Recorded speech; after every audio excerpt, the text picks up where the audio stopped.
وحكايتنا الليلة أسطورة قديمة. بسم الله بديت وعلى نبينا صليت، وبحكاية ما حكاية زمان جيت. زمان عاودوا لينا جدودنا على بنت كيف تشوف راسها في المراية تنشق، يعني فال خايب للبنت، والكل بنت شافت في ديك المراية من وراها. كانت واحد البنت اسمها طير سماية. البنت هذه فاهتينة الجمال، الشعر كحل كيف الليل وطويل، والعينين عسل صافي. بنات الدوار كلهم يغيروا منها ويحسدوها، ولكن هي كانت مغرورة وعاجبها زينها. كبرت ديك البنت وكبر معاها غرورها.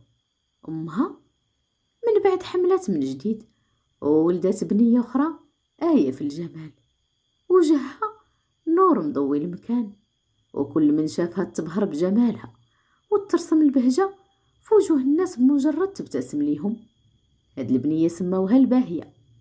إيوا طير سماي اختها غارت من زينها وخافت تدي ليها اللقب ديالها والمكان ديالها في القبيلة، لأنها كانت معروفة بزينها في الدوار والكل يضرب بجمالها المثال.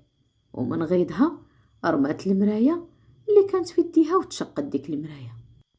مشات أيام وجات أيام، كبرت الباهية وولات غاية في الجمال، وكل ما تكبر كتزيد زيان وتحلى في عينين الناس.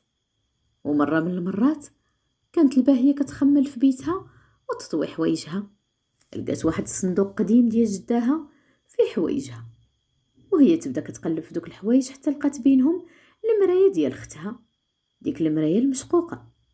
حيدتها ومشات سولت اختها وقالت ليها تاع من هاد المراية المشقوقة.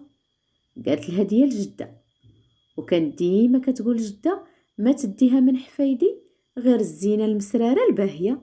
ايوا انت هي الباهية، ومن اليوم مولات هاد المراية هي انتي. ومن هداك النهار والباهية كتشوف هذيك المراية المكسورة، ومع الوقت بدا زينها كينقص. وطير سماية كتشوف من البعيد وفرحانة، ومع الوقت ولات الباهية كتشوف راسها أخيب وحدة في الدنيا. كسرت ديك المراية وقفلت الباب عليها وما بقاتش خرجت من بيتها، وبقات على داك الحال حتى رمت راسها من الشرجم وماتت. ملي شاعت الخبر في الدوار سولوا اختها وقالت ليهم كانت كتشوف راسها في المراية بزاف وتشقت ديك المراية ومشى سعدها، وهي تقتل راسها وهي في الدواخل ديالها فرحانة حين ترجع لها لقبها في الدوار. ومن هذاك الوقت انتشرت الخرافة وهاد الأسطورة ديال المراية المشقوقة، ولاو الناس ما يخلوش بناتهم يشوفوا في المراية بزاف، وخصوصا إلا كانت مشقوقة.